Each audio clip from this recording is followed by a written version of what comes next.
I'm joined by my guest, George Szamuely in Budapest. He's a podcaster at The Gaggle, which can be found on YouTube and locals. And here in Moscow, we cross to Dmitry Babich. He's a political analyst and editor at Internet Media Project. All right, gentlemen, cross-talk rules in effect. That means you can jump anytime you want, and I always appreciate it. Well, let's start out with George in Budapest. George, you and I looked very carefully at the coverage of the drone attack on the Kremlin.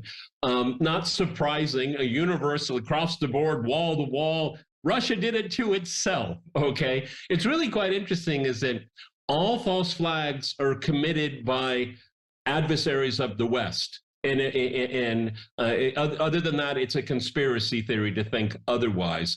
I think there's something much more in play here. Counteroffensive on which side, when it's going to start, May 9th, does this add up to anything to you at this point? Go ahead, George. Well, it's very hard to know, but you're absolutely right, Peter. False flag attacks are always what U.S. adversaries are engaged in. Syria, and then Russians, whatever. Whether it's Nord Stream. Oh yeah, they destroyed their own gas pipelines. Daria Dugina. Yeah, this was obviously a Russian operation, and so that's entirely to be expected. Whereas if you say this about the United States, then you're just a crazy conspiracy theorist. So, but in terms of the counteroffensive, I think there will be a Ukrainian counteroffensive. I think it will start very shortly. I think this is a preliminary to it. Now, in terms of what its objectives are, I think it's in order to keep the war going. I don't think it hangs on whether it succeeds or succeeds slightly or doesn't succeed at all. The money's going to keep flowing in. That's the U.S. government. That's a bipartisan thing. They're just going to keep giving everything to Ukraine. So if it succeeds, then hey, we must give them more. Look how well they're doing. If it fails, we have to give them more. We have to give them more because otherwise Putin wins. So either way, they get more. So I think that's the end game behind this counteroffensive. Dima, all of us, particularly you cover media very, very closely. You do all the hard work for the rest of us. Russia's always talked at. Well, give us your thoughts as a Russian about this drone attack on the Kremlin, because from my standpoint, being a resident of Moscow, it's quite humiliating, to be honest. Let's say the truth. Go ahead, Dima. Well, it is humiliating, and of course, it's absurd when the Western politicians say that Russia did it itself. My favorite is Jürgen Trittin, a green politician from Germany, a former vice chancellor, former Maoist, of course, in the late 60s, early 70s. He said, let me quote, "This could be the result of an internal fight inside the power apparatus of Putin." So I can just imagine, a part of Russian elite is launching the drone in order to destroy the other part of Russian elite, and then they suddenly, see it and strike it down right over the Kremlin. No, I don't think, of course, it was a false flag attack, because if it, okay, let's suggest it was a provocation by Russians. So then, of course, Russians, that means us, we would have prepared something terrible that would happen next hour or next 2 hours, right? A response to the attack against the Kremlin. And nothing happened. And the official announcement about the attack came, I think, 6 or 8 hours later, because, of course, the authorities were thinking, how do you present it to the people? And if it had been a provocation, believe me, all the Russian media would be up in arms, in the next few hours, saying we must do something. Putin would make a speech, or nothing happened. So indeed, it was an attack, and Russia will respond. We don't know when, because revenge is served cold, as the French say, right? But the mere idea of a false flag attack, that you see it in all the media, in Germany, in the United States, in the UK. Didn't this very media say that false flag attacks were a typical trick of conspiracy theorists? Didn't they shut down whole, portals on the internet saying that they spread, conspiracy theories about false flag attack and about a hidden hand, No, I mean, So- you could just use the Hunter Biden laptop. Okay, it's a perfect Yeah, example. when the mainstream media in the West starts talking about Russia, it suddenly descends to the level of the most primitive conspiracy theories. Like Russia is going to cut the cables in the sea. Russia destroyed its own pipeline. Russia attacked the Kremlin. This is all so absurd. These people should sanction themselves. George, you and I have come across this phrase. It's part of Putin's playbook, the Russian playbook. That book must be really thick. Mm-hmm. It covers all of reality, doesn't it? But more seriously, George, I think we can all say we're more or less the same age on this program. And there was something called Kremlinology, remember in the day, okay? And it got most things wrong. And it just is reared its head while people talking about Russia that basically have no idea anything about the country because funding of Soviet studies ended the day the Soviet Union came to an end. So you basically have a group of blind mice talking about something they have no idea what they're talking about. Yeah, that's absolutely right. And in fact, the people to whom they go in order to get expertise on Russia have no expertise. So it's people like Julia Ioffe, or such people who are just simply paid to be anti-Russian. David Fromm. Yeah, David Fromm, exactly. I mean, but somebody like Julia Ioffe, who was born in Russia, I mean, her job is to be always filled with hatred for Russia. Whatever Russia does, she's on hand to tell them what a horrible, evil, terrible country it is. And, it's music to the ears of the American media.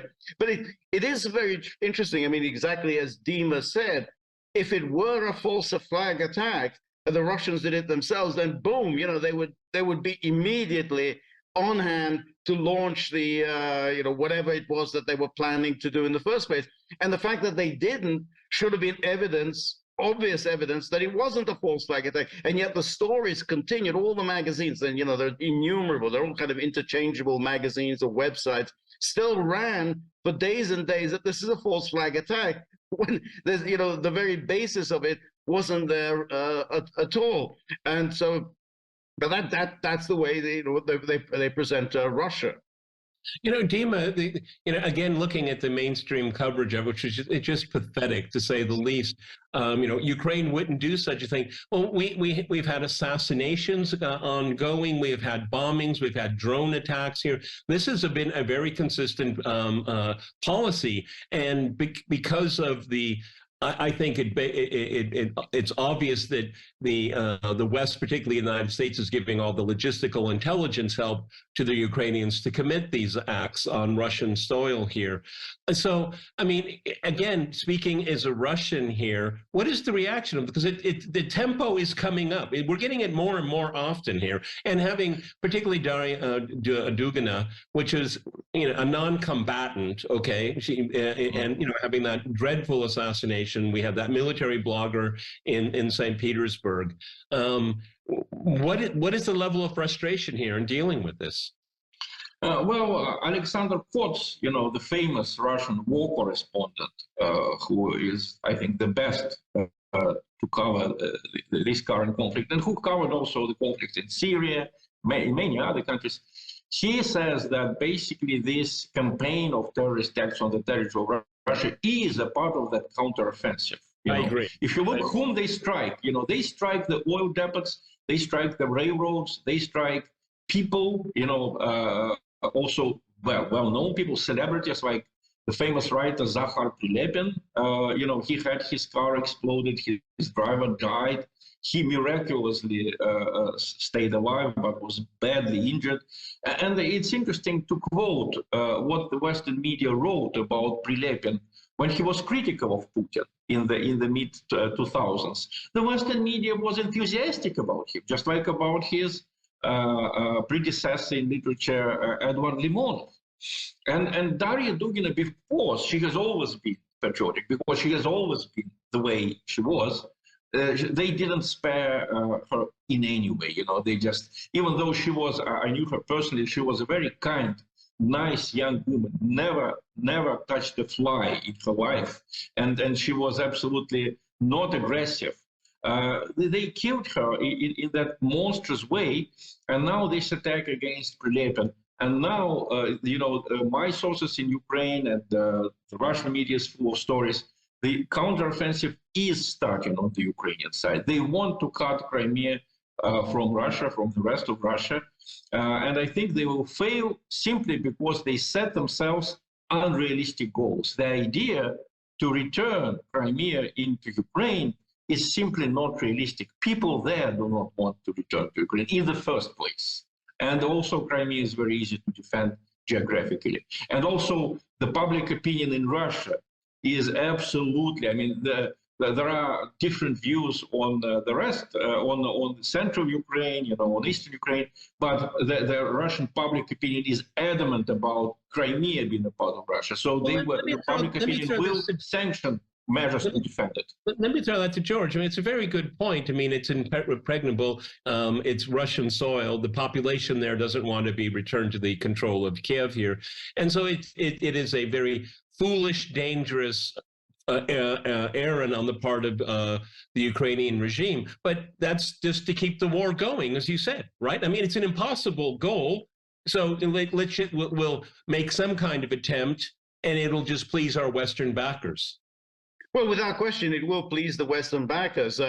We have now this congressional resolution that's working its way through Congress that demands that the U.S. support Ukraine in everything that it can do in order to restore Ukraine to its 1991 borders. So now the U.S. government will effectively be committed to Ukraine being in its 1991 borders. In effect, the U.S. government is providing a blank check to Ukraine to go for Crimea. And as Dima said, I mean, that's an absolutely insane military venture, but that's now what the U.S. government is committed to. So in a way, Zelensky has to do this because that's now the official U.S. position. Right? Well, this is, you have to get Crimea back.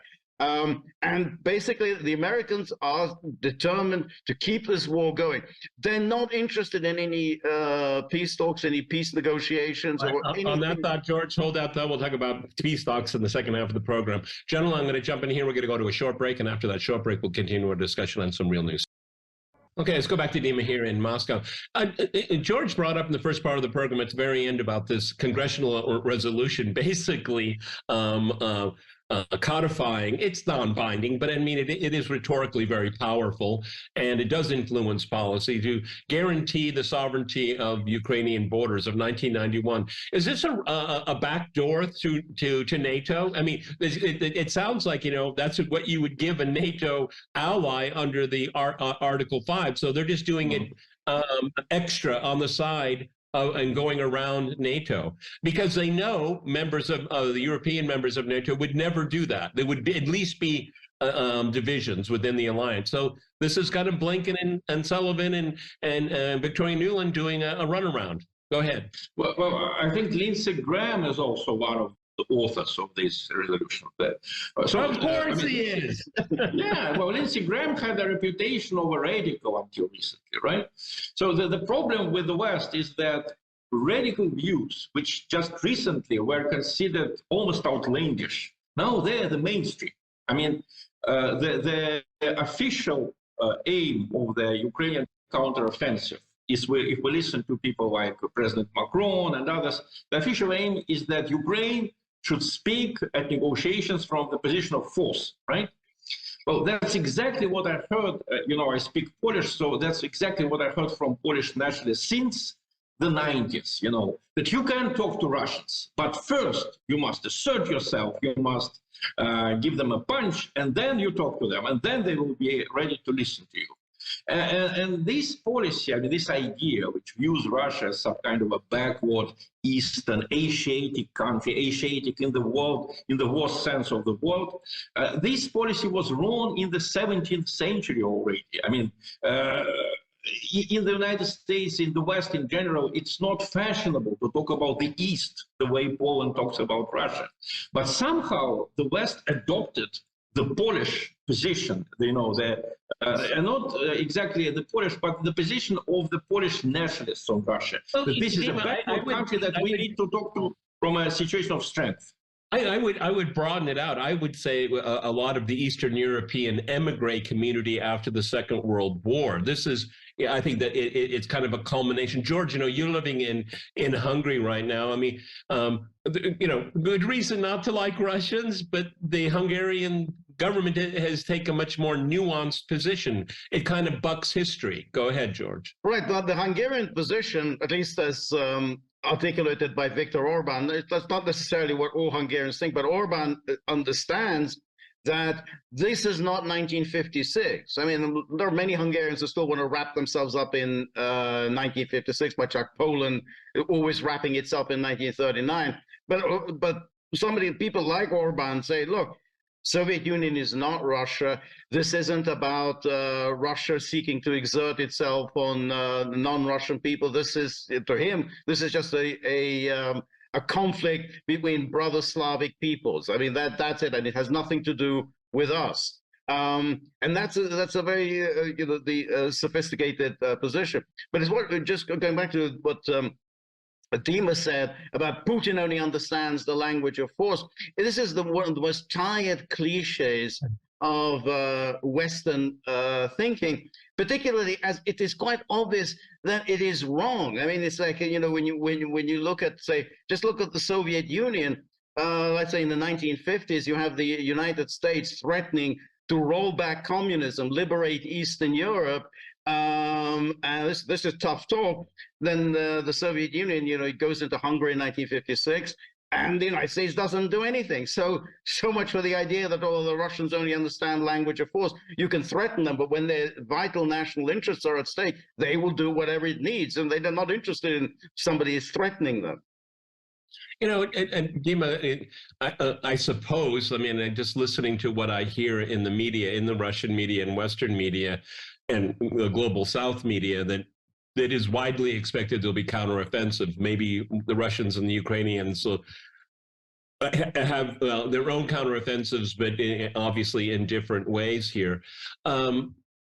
What would be the reaction? Would there be the perception that let the Ukrainians spend themselves, their forces, their treasury, their lives, and then Russia would counter? Or because this is always reacting, and this is a long-going debate that George and I have had on our podcast, The Gaggle. Russia is always reacting. It has been reacting since the start of the conflict. Is that something that's a pretty thin argument being made now in Russia? Because again, going back to this drone attack, that's getting ready for the Victory Day parade. Have the I saw on CNN or something like that. The camera was just miraculously there. No, those camera was there for the parade. Okay, they're getting ready for the parade. So I mean, what is the thrust of public opinion here? Is that people are getting tired of reacting, or just believing in the plan? Go ahead. Well, you're exactly right about the camera. I mean, the CNN just doesn't know obvious things. The Red Square is always filled, because it's a huge, very important square symbolically. All kinds of weird things happen there, like Peter Pawlensky, that artist, nailing his testicles there, and then ending up in a French psychiatric asylum. That freedom fighter, not in the Russian. Now he's in French prison, as far as I know. But anyway, what I want to say is, yes, there will be a counteroffensive. How Russia will react, I don't think even our commanders know that, because it will all depend on the situation. In general, when people say, "Oh, what is Putin's plan for Ukraine?" I mean, things changed. When you have military activity, you can't plan anything. The aims of the wars change depending on the situation, right?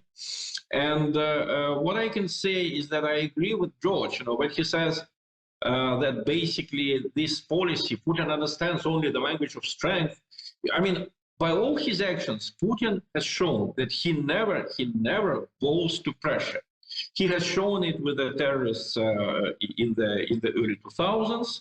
He has shown it many times. He can make goodwill gestures. And in general, I'm sorry, but this is typical for Russian policy. There were two approaches in the West. Willy Brandt, who wanted, getting closer through more contacts. And there was the position of Adenauer and the other Western politicians, like, just stay where we are and let's, wait until they bog down. And Willy Brandt's policy worked. I mean, a lot of people underestimate the influence of the, German, Russian Annäherung, that getting closer to each other. It was much more important than Reagan's pressure. It was this that pushed Gorbachev to concessions in the mid-80s. The same thing in the East. You had Chinese approach, which was friendly, and you had Japanese approach, which was just, no peace treaty. We don't move until you return us the Kuril Islands. China got its territory. We have nice relations. Things are developing. Japan is where it is, and where it has been 50 years ago, 60 years ago. It's the same. Russia didn't move because we're not doing things under pressure. We're not doing things because you insult us. So indeed, I think this conflict, if it shows anything, it shows that the adventurist loses. Someone who sets unrealistic aims loses. And someone who thinks that Russia would bow under pressure, that side also loses. The idea that you can talk to Russia from a position of strength and that Russia would then bog down, it's simply not working. I mean, give me an example in history when it worked. There are no such examples. George, the problem is the way the West has framed this conflict in Ukraine. Is that it's a purity test, it's a moral, a civilizational choice and all that. That is a complete dead end, just for the reasons that Dima just enumerated. I mean, you can't, if you can't talk, you can't end it, okay? And only force will end it. And that's a dreadful position to be in for particularly the soldiers in the conflict and the civilian population in Ukraine, and then the secondary elements of all of these sanctions that are impacting the global economy. That's exactly right. I mean, the West has framed this as good versus evil. It's always Hitler. It's always Stalin. It's always a matter, if we don't prevail, then evil prevails. I mean, that's we have to fight them over there, or we have to fight them over here. Exactly. So Putin is a kind of a combination of Hitler and Stalin. It depends. It's amazing how they frame that. But the interesting thing is that when you have somebody like Macron ostensibly takes the view that, well, if we have an offensive by Ukraine, moderately successful, then we can have peace talks. And I think he probably does want to have peace talks, but it's going to be swept aside by the Americans. The Americans, in public say, yes, we want peace, but they have no interest at all in peace. And their view is that this is we have a counteroffensive. And then we move on further and further. They offer nothing to Russia. I mean, it's like, what's your offer? It's like in Godfather 2, nothing. They simply want this to go on. And essentially, those like Macron or even Sergeant Schultz, who somehow think that, well, maybe we can, get somewhere down the road, and then we can have a big peace conference or whatever. They are delusional. There is no way that there's going to be anything like that. This war is going to be settled by force. It's the only way it can be settled. And importantly, George, Macron and Sergeant Schultz, they're not decision makers anymore. They're not seen as decision makers. They're actually laughed at now. They're tragic comic figures. The two most important countries in Europe have neutered themselves and handed over the baton to the loonies in Warsaw and in Kiev. Dima, jump in.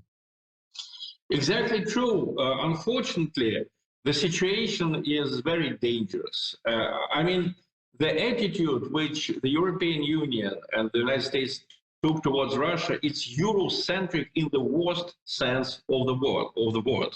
They view Russia as some sort of other civilization, and sometimes it's binary. I mean, these people said goodbye to Christianity, but their vision of the world is dualistic, you know, in the worst sense of the word against. It's us and them. We have to prevail.